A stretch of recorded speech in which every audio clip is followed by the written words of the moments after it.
বিসমিল্লাহির রহমানির রহিম। সুপ্রিয় শিক্ষার্থীবৃন্দ, আসসালামু আলাইকুম। আজকে অনলাইন প্ল্যাটফর্মে তোমাদের যে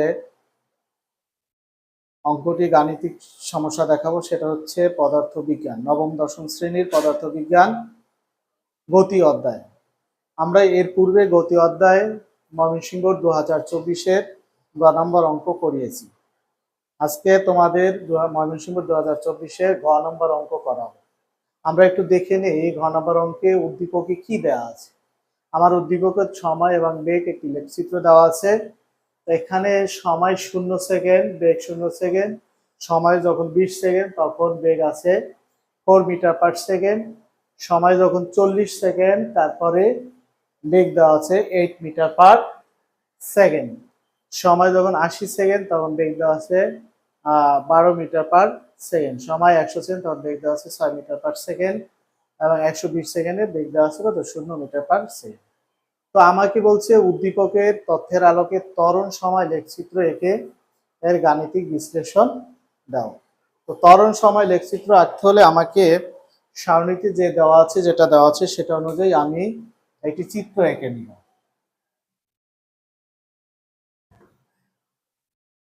তো চিত্রটি যদি এভাবে হয়, এটা হচ্ছে 0, এটা হচ্ছে 20 second, 40 second, 60 second, 80 second, 100 second এবং 120 সেকেন্ড। তো এটা যদি হয় 4 মিটার পার সেকেন্ড, তো এটা হচ্ছে 6 মিটার পার সেকেন্ড, তারপর একটা হচ্ছে কত 8 মিটার পার সেকেন্ড, তারপর একটা হচ্ছে 12 মিটার পার সেকেন্ড। তো এটা অনুযায়ী আমার চিত্রটা হচ্ছে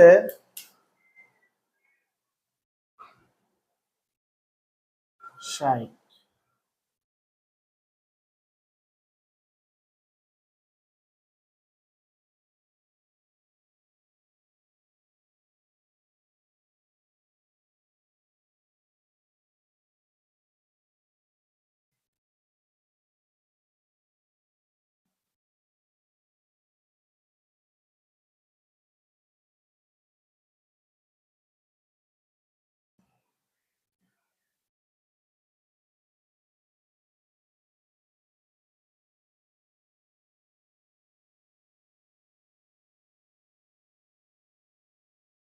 আমরা একটু দেখে নেই, অর্থাৎ আমার টেবিলে যে জিনিসগুলো দেওয়া আছে সেটা দিয়ে আমি একটি চিত্র এঁকে নিলাম। এটা হচ্ছে সময়, এক্স অক্ষ বরাবর সময়, এবং এটা হচ্ছে কত ওয়াই অক্ষ বরাবর বেগ। তো এটাকে আমরা A B C D E F, অর্থাৎ A B C D E F দ্বারা চিহ্নিত করে নিলাম। এখন আমরা দেখব 0 থেকে 20 সেকেন্ডে এটা ত্বরণ কতটুকু আছে। আমরা আগে একটু বলে নেই, এটা হচ্ছে 0 থেকে সি পর্যন্ত এটি সুষম ত্বরণে চলে, এবং সি থেকে ডি পর্যন্ত এটি সমবেগে চলে, ডি থেকে এফ পর্যন্ত এটি সমমন্দনে চলে।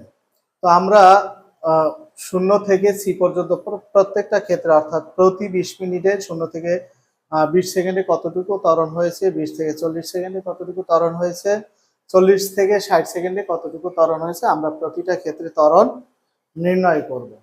তো আমরা যদি এখানে দেখি ও এ অবস্থানে, অর্থাৎ ও অবস্থানে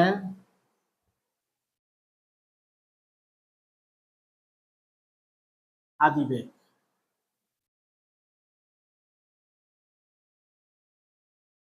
ও ও অবস্থানে আদিবেগ হচ্ছে ইউ সমান সমান 0 মিটার পার সেকেন্ড। তারপর এ অবস্থানে শেষ বেগ, শেষ বেগ বি সমান সমান 4 মিটার পার সেকেন্ড। আর এখানে টি অন সমান 20 মাইনাস 0 সমান 20 সেকেন্ডে ত্বরণ a1 সমান সমান কত সেটা আমরা বের করে নিব। তো আমরা জানি ত্বরণ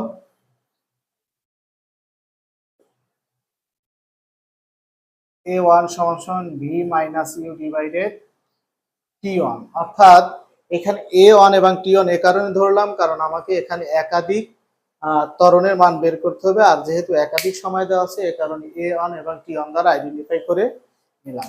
তো আমরা এখন মান বসাবো। তো মান হচ্ছে শেষ বেগ হচ্ছে 4, আদি বেগ হচ্ছে 0, টি হচ্ছে কত 20। তো এটাকে ক্যালকুলেট করলে কত হয় 4 ডিভাইডেড 20। এটাকে ভাগ করলে হয় গিয়ে 4 ভাগ 20, অর্থাৎ 0.2 মিটার পার সেকেন্ড স্কয়ার। আর সুপ্রিয় শিক্ষার্থীবৃন্দ একটু লক্ষ্য করি, আমরা ও এ অবস্থানে এটি ত্বরণ বের করে নিলাম। একইভাবে এ থেকে বি অবস্থানে ত্বরণ বের করবো এবং বি থেকে সি অবস্থানে ত্বরণ বের করবো। তাহলে আমার ত্বরণ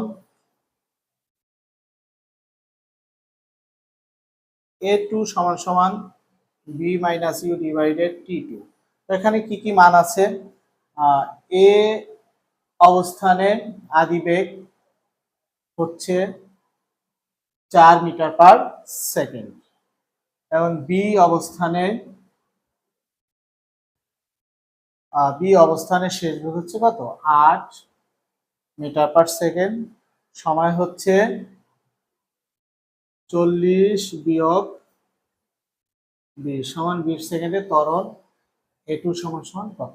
অর্থাৎ আমি মানগুলো পাশাপাশি যদি লিখে নিই তাহলে আমার অঙ্কটা বুঝতে অনেক সুবিধা হয়। অর্থাৎ আমরা 20 থেকে 40 সেকেন্ড, এখানে ব্যবধানটা কত 20 বিয়োগ 40 বিয়োগ 20 সমান সমান 20 সেকেন্ডে ত্বরণ A2 সমান সমান কত হবে। এখন এই অবস্থানে এ এবং বি অবস্থানে, এই অবস্থানে আমার আদিবেগ হচ্ছে কত 4 মিটার পার সেকেন্ড এবং বি অবস্থানে শেষ বেগ হচ্ছে কত 8 মিটার পার সেকেন্ড। তো এই মানগুলো আমি বসাবো। শেষ বেগ হচ্ছে 8, আদিবেগ হচ্ছে কত 4 ডিভাইডেড 20, তো সমান 4 ডিভাইডেড 20 ভাগ করলে কত হয় 0.2 মিটার পার সেকেন্ড স্কয়ার। ত্বরণের একক হচ্ছে কত মিটার পার সেকেন্ড স্কয়ার। তো আমি সেম ভাবে আমি এটা প্রথম অবস্থায় 0 থেকে এই অবস্থায় ত্বরণ বের করলাম, দ্বিতীয় অবস্থায় এ থেকে বি অবস্থানে ত্বরণ বের করলাম। এক্ষেত্রে আমি বি থেকে সি অবস্থানে ত্বরণ বের করব। তো আমি একটু মানটা চেঞ্জ করে নিই বি থেকে সি অবস্থানে। তাহলে আমার বি অবস্থানে আদিবেগ হচ্ছে 8 মিটার পার সেকেন্ড এবং সি অবস্থানে শেষ বেগ হচ্ছে কত 12 মিটার পার সেকেন্ড। তাহলে আমার সময়ের পরিবর্তন হচ্ছে কত t3 সমান হচ্ছে 80 বিয়োগ 60 বিয়োগ 40,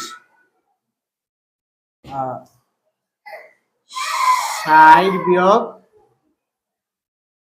40 সমান 20 সেকেন্ডে ত্বরণ হচ্ছে A3 সমান সমান কত।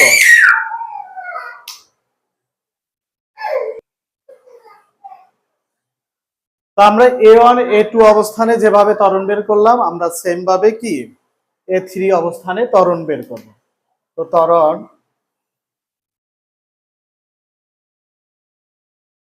A3 সমান কত b minus U divided t3।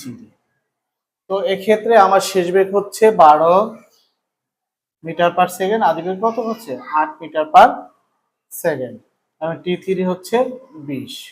তাহলে কত হয় 4 ডিভাইডেড 20, সেম ভাবে কত হয় 0.2 মিটার পার সেকেন্ড স্কয়ার। তো সুপ্রিয় শিক্ষার্থীবৃন্দ আমি একটু বলে নেই, তবে একটু লক্ষ্য করো, যখন আমরা 0 থেকে এ অবস্থানে ত্বরণ বের করছি তখন আদিবেগ ছিল 0, শেষ বেগ ছিল 4 মিটার পার সেকেন্ড। আবার এ থেকে বি অবস্থানে আমরা যখন ত্বরণ বের করছি তখন আগের যেটা ছিল শেষ বেগ সেটা এবং বি অবস্থান হয়েছে কি আদি বেগ। তো সেম ভাবে বি থেকে সি অবস্থানে একই প্রক্রিয়ায় আমরা করেছি। এবার সি থেকে ডি অবস্থানে আমাদের ত্বরণটা নির্ণয় করতে হবে। তো সি থেকে ডি অবস্থানে যখন ত্বরণ নির্ণয় করব তখন সি অবস্থানে আদি বেগ হচ্ছে ইউ সমান 12 মিটার পার সেকেন্ড এবং ডি অবস্থানে শেষ বেগ হচ্ছে কত 12 মিটার পার সেকেন্ড। তো সময়টা হচ্ছে 80 বিয়োগ 60 সমান 80 বিয়োগ 60 আর 20 সেকেন্ডে ত্বরণ হচ্ছে কত এ টু দি পাওয়ার 4। এবার সরি A4 অর্থাৎ A4 এর মান আমরা নির্ণয় করব। তো এক্ষেত্রে ত্বরণ হবে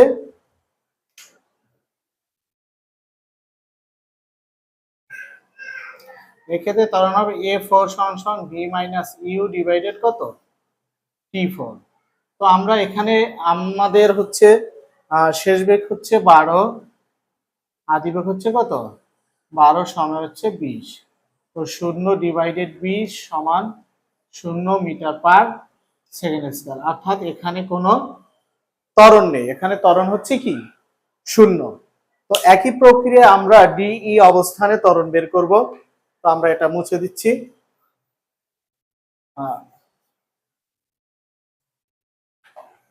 এখন যখন ডিই অবস্থানে ত্বরণ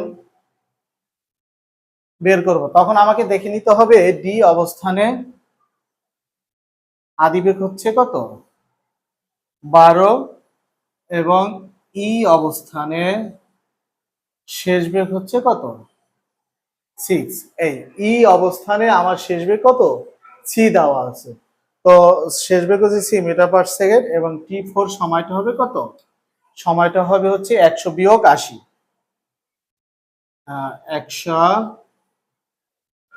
বিয়োগ 80 সমান 20 সেকেন্ডে ত্বরণ হচ্ছে এ টু দি পাওয়ার 4 A1 2 3 4 5। এটা কত তো এটা হচ্ছে 5, এখানে হচ্ছে কত 5।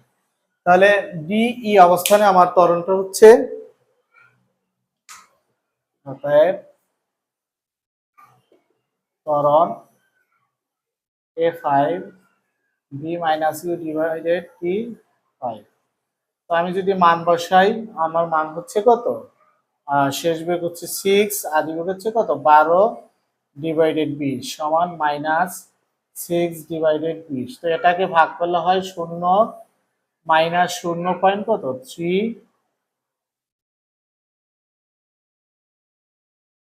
Metre per second square. অর্থাৎ এখানে আমরা যেহেতু ঋণাত্মক মান পেয়েছি, অর্থাৎ ডি থেকে ই অবস্থানে আমরা ঋণাত্মক মান পেয়েছি, ত্বরণ হচ্ছে ঋণাত্মক, সুতরাং এটা কি হয়েছে মন্দন হয়েছে। তো একই প্রক্রিয়ায় আমরা ই থেকে ই অবস্থানে ত্বরণটি বের করে নিব। অর্থাৎ প্রত্যেকটা প্রক্রিয়া আমি একইভাবে যদি একটা বের করতে পারি আমি সবগুলো কি বের করতে পারবো। আর ই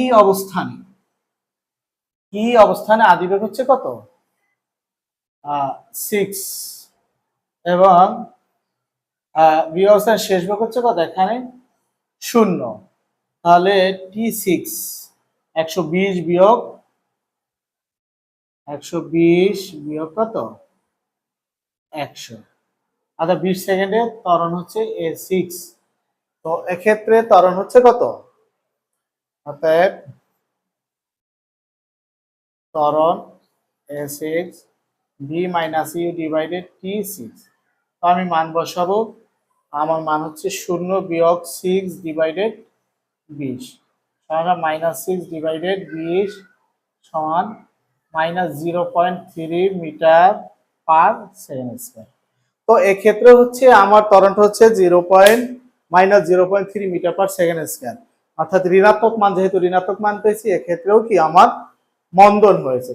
তো আমাকে বলছে, অঙ্কটা বলছে যে উদ্দীপকের তথ্যের আলোকে ত্বরণ সময় লেখচিত্র থেকে এর গাণিতিক বিশ্লেষণ দাও। অর্থাৎ উদ্দীপকের তথ্যের ত্বরণ এবং সময় লেখচিত্র না দেয়। তো আমরা যদি একটি লেখচিত্র দেখো, এটা যদি গ্রাফ পেপার এরকমের হয়, একটা দাগ, দুইটা, তিনটা, চারটা, পাঁচটা, ছয়টা, সাতটা, একটা, দুইটা, তিনটা, চারটা, পাঁচটা, ছয়টা, সাতটা। তো আমরা যদি এটাকে এক্স অক্ষ, এটাকে কি ওয়াই অক্ষ ধরে নি, দেখো এটা হচ্ছে এক্স, এটা যদি শূন্য ধরে নেই, শূন্য, আর এটা তাহলে কত X prime, Y, Y prime. আমরা যে মানগুলো বের হয়েছে আমরা অর্থাৎ এক্স অক্ষ বরাবর আমরা সময় ধরবো এবং ওয়াই অক্ষ বরাবর আমরা কি ধরবো, ত্বরণ ধরবো। তো এখানে শূন্য থেকে এটা হচ্ছে 20 সেকেন্ড, অর্থাৎ একটা বিন্দু নিলাম, একটা বিন্দু নিলাম, একটা বিন্দু নিলাম। এখন আমি দেখব 20 সেকেন্ডে তার ত্বরণ কত হয়েছিল। 20 সেকেন্ডে তার ত্বরণ হয়েছিল 0.2 মিটার পার সেকেন্ড। তো এখান থেকে আমি 2 ঘর উপরে যাব, 1 ঘর 2 ঘর, অর্থাৎ একটা বিন্দু পাইলাম। এরপরে পরবর্তী 20 সেকেন্ডে তার ত্বরণের হচ্ছে সেম ভাবে কত হয়েছিল, 0.2 মিটার পার সেকেন্ড স্কয়ার, অর্থাৎ প্রথম 20 সেকেন্ডে 0.2 মিটার পার সেকেন্ড স্কয়ার, পরবর্তী 20 second 0.2 metre per second square, পরবর্তী 20 সেকেন্ডেও কত হয়েছিল 0.2 মিটার পার সেকেন্ড স্কয়ার। তাহলে এটা যদি হয় তাহলে তার গ্রাফটা হবে কি এভাবে। এরপরে হচ্ছে আমি পরবর্তী 80 থেকে 60, অর্থাৎ পরবর্তী 20 সেকেন্ডে তার কি হয়েছে, পরবর্তী 20 সেকেন্ডে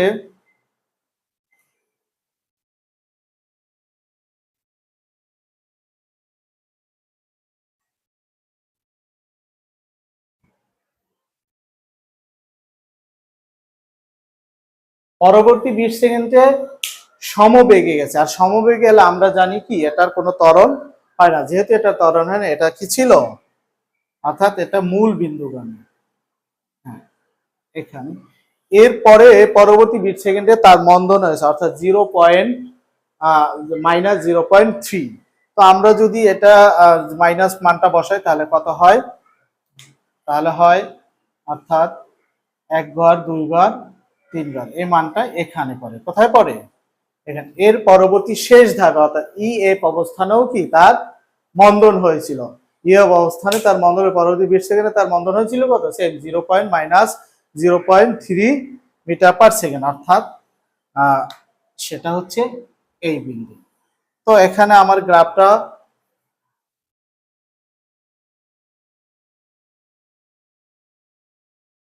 অর্থাৎ আমি বোর্ডের মাধ্যমে, এটা যদি তোমরা গ্রাফ পেপারে আঁকো আরো সুন্দরভাবে হবে। তো আমি বোর্ডের মাধ্যমে একটা গ্রাফ পেপার এঁকে আমি তোমাদেরকে ত্বরণ এবং সময় লেখচিত্র এঁকে দেখালাম।